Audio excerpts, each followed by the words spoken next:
It's like when you order a magic trick and it arrives in the mail and you've got the box and you're doing the opening. Imagine that happening all the time when you research magic.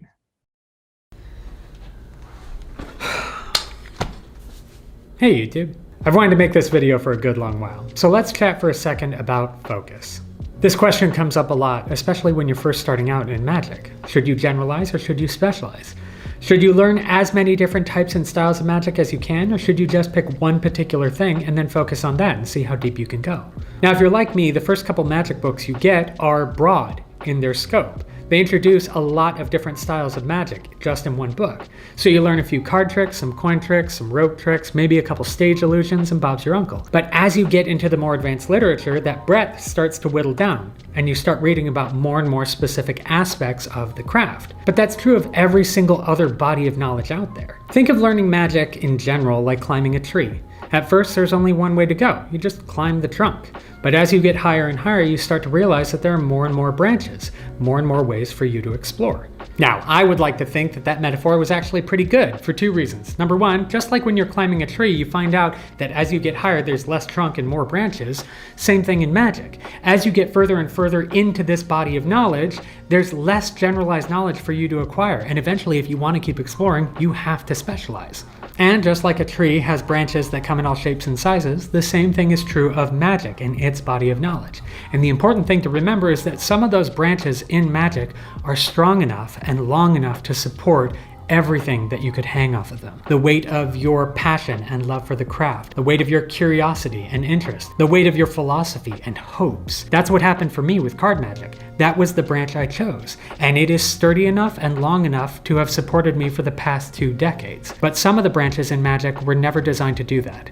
And if you try to hang too much off of them, the branch breaks and you fall out of love with magic. So here's the secret. You ever find yourself out on a limb, on some part of magic that isn't giving you everything that you're trying to get from it, go back in toward the trunk, or find yourself a new branch, because there are 0 awards being given out for muscling through disinterest in this craft. At this point, you might be wondering, Jeremy, what the hell with all the tree metaphors? It was honestly the best way I could think to introduce you to Steve. Now, to the outside world, Steve Valentine is an actor by trade and by training.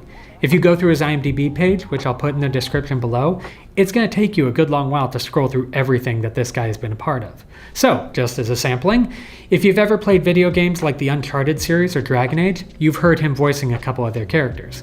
The same thing is true for a few of the modern cartoons on the Disney Channel. He's guest starred on a couple of the biggest TV shows that you can possibly think of, like House and NCIS and Charmed and Supernatural. But he's also starred in a couple of his own TV shows, like I'm in the Band and Crossing Jordan. But what most people don't realize about Steve is he's also an award-winning and accomplished magician and magic historian, which is weird on the same level as finding out that Abraham Lincoln is also in the Wrestling Hall of Fame. You wouldn't think interests collide in one person like that.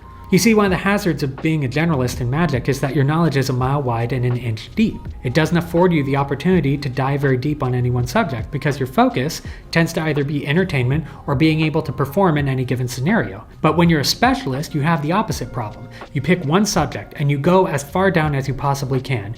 You know more and more about less and less until you know nearly everything about almost nothing. And what you have to show for it isn't very practical. And Steve is one of the very few people I can think of who has accomplished both while avoiding both of the hazards. He is a generalist in the sense that he can perform in any number of scenarios, but he's also a specialist because he dives deep on several different subjects, but always with an eye toward practicality. So yeah, he's the type of guy that would read every article from a magic magazine in the 1920s, but then he will mine it for as much usable gold as he can and then bring it forth and try to share it with the rest of the magic world. So, in that vein, pun intended, allow me to introduce Steve Valentine. And we're live. Hey, buddy. Are we live? We're live. Are we live? I've got, by the way, I should tell you, I'm on my new, I got one of those desks that goes up and down. Your standing desk? It's so nerdy. It's great. Do you feel super productive? Are you? Yeah. I'm like, I feel like I could check you in at the airport right now. I feel like I'm like, everything's. So what are we going to do? What are we talking about? Let's magic on the go. Right. And I remember because I saw your lecture at Magic Live. I think it was the C2P lecture. Right. And it was the first time that I had seen someone go into a routine where it wasn't this is my routine. These are the light credits, and this is my take on it. Right. It was, I think they only gave you like an hour and a half, and you had to do it 3 times or something like that. I remember because that I think it schedule was an hour. They gave me an hour, and it was it was Yeah. 2 hour. Yeah. Yeah. So I go Yeah. in there, I'm sitting in, front row because I had seen you before. You gave this lecture, and I remember in an hour, it was one of the most impressive history lessons on sleight of hand with a deck of cards. I heard names that I knew, I heard names that I didn't, and they had Yeah. that vault thing. They were going to toss that in there. And I remember downloading it afterwards, like looking up all of these things, and you talking about you're going to release this whole DVD project. And I get the DVD project, and you kind of neglected to mention that it's over 24 hours of content. It's a lot of stuff. Yeah, you're gonna need some popcorn and maybe a Gatorade, and it was gonna.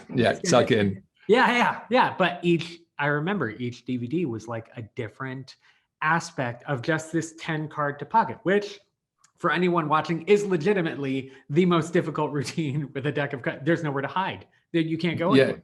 You're naked. Even Erdnase, and everyone loves to quote Erdnase, but Erdnase said it requires, I think it was a unflinching audacity or something like that. Unflinching audacity. Most people, most of the big guys, Nelson Downs, Fugard, all have quotes about how this is. And Henry Hay in Amateur Magician's Handbook, it's like, this is the mark of a magician. If you can get away with this, because it's just you and 10 cards, and the way the audience thinks it's done usually is the way that it's done, which is that you're palming them to your pocket. And magicians over the centuries have tried to come up with methods that didn't involve palming. So there's a whole section on C2B about the gaffed methods and the gimmicked methods and the jumbo card methods and the self-working.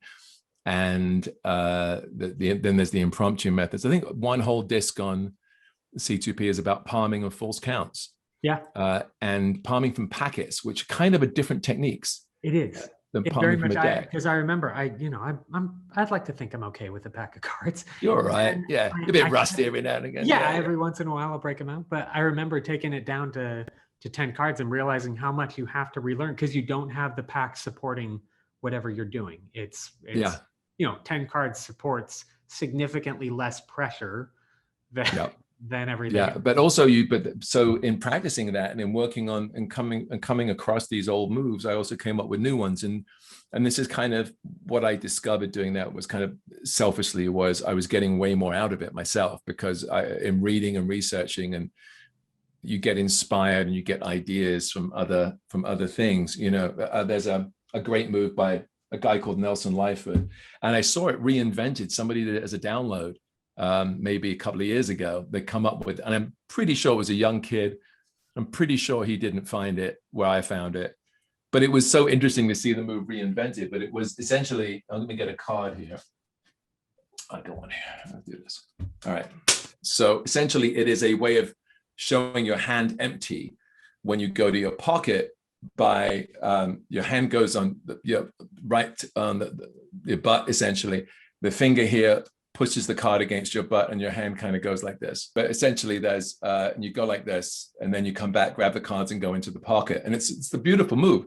And it was originally, and it's, of course someone's going to reinvent it because it's, if you work with a deck of cards, eventually you're going to come up with, you're going to discover that. And I think his technique was slightly different. Like the card was maybe lengthwise and went into the back pocket at some point. But Lyford's move was in the Magic Wand in the 1920s. That move. And it's one of the greatest card to pocket moves because when you're guilty, when you're going to your pocket and you've got cards palmed, it will be great to flash the palm casually right before you go into the pocket. And that move enables you to do that, right? That was just like one of the things that I discovered. And so that inspired all these other methods. And so there's whole sections on gimmicks and sleight of hand methods for that trick that I created because I'd soaked up so much along the way. Yeah, you would steep yourself in. That was the other thing is like, okay, so most of the time when you're doing this, right, you get maybe 3 sections. The history of how someone created the routine, right? The sleights that are going to be used in the routine, and then this is how you do the routine using the sleights. But you had interviews, you had history, you talked about your mentor, you had, you had what, Cy Enfield, Dick Turpin, I feel like, was in that Dick one. Turpin was my mentor when I was a kid. Yeah, he was an old street performer. Yeah, but yes, I had live performances, TV performances. Paul Daniels sent me his performance, but there was footage of Marlowe doing it, and we couldn't figure out who took the footage, like who it belonged to. So we were just like, well, this is too good and too important not to record it. I forget where it came from. Somebody was like, have you seen this? And we're like, who does it belong to? And nobody knew, and that's what I love about it. There are lives involved in magic. There is history, world history. Just look at the magic wand. That magazine goes through 2 world wars and a Russian revolution. And it's you can see the history in the magazine as you read it every month, right? Because the types of magic people are doing change when they can't travel with large props anymore, or they can't get the metal or the silks or the eggs because of rationing, or there's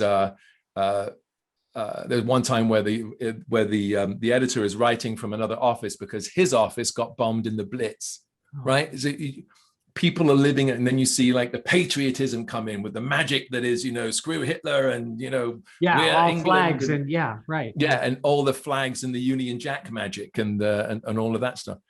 And so history is embedded in magic, which makes it even more fascinating to me. Okay, all right. So then let's jump into the fact, not everyone has the time to do the level of research that you're doing and everything. So you kick off Magic on the Go. And this is one of the things I wanted to talk about with you is, how many videos are you up to now? I think we're up to about 600. Okay. All right. So just think. Okay. So no big deal. Yeah, we have 600. It's pretty crazy now. You can look up almost any topic from silk magic to suspensions to some book tests I've got all my stuff on there. So C2P is on there, cloth is on there, my book test is on there, my 3-card Monty, creatively called 3, that's on there. And then I did this whole thing on diminishing cards. It was like 25 methods of diminishing cards, because that's a plot that fascinated me, and tracked down all these old cards and, But what was it that sort of kept you going, hunting it down and everything? Like you said, it took you 3 years to do C2P. What is it that you would recommend to people if they want to really go deeper, dive deeper? How do they do that? The first thing you have to do is remove any time constraint. And this just needs to be something that you do on an ongoing basis for fun. Like I usually do it late at night. Everyone else has gone to bed and I'm on the computer and I start diving. Oh, that's interesting. That's interesting. It's tricky because everyone has a different reason for looking at magic. But I would say, do you love magic? If you love magic, then you should know as much about it as you can, because you should soak up the world. All these people that have come before, whose shoulders we stand on, who were doing thousands of shows, we can learn from, because they've already done so much, as opposed to not just about the move. And the magic is interesting, but the story behind the magic, the people behind the magic, that's what keeps me interested. And I realized that when I was doing Magic on the Go, because I thought it can't just be tricks, because we only have a certain amount of time, right? And our performances are only a certain length, and how many tricks can you learn? And so it's not just tricks on there. So I have talks on subjects, and I call it, there's past masters, where I read the words of past magicians that have been in print, which are strangely applicable today as they were maybe written 100 years ago. It's like when you order a magic trick and it arrives in the mail and you've got the box and you're doing the opening. Imagine that happening all the time when you research magic. That's so cool. Okay, not bad. Steve, thank you so much. I really appreciate the time. Thank you for my pleasure, for sharing your thoughts and everything. And back at you, man. I love what you're doing on YouTube. Keep it up. Thank you so much. Pleasure. Take it easy. Take care. And there you go. That's Steve. I hope you guys like that. I'll put a link in the description below for the full interview if you want to watch it from beginning to end. And I do hope you get the chance to check out his work.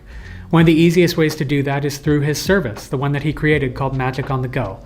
I'll put a link in the description for that too. But just to be clear, this is not a sponsored post. I do not get paid for anybody who signs up for that service. This is me as a friend telling you that when I signed up and went through his library, it really did change how I thought about magic and its history and its context and its value. And it's the whole reason I did a video like this. So I hope that you guys check it out, and I hope it does the exact same thing to you. Anyway, in the meantime, I'll see you guys soon.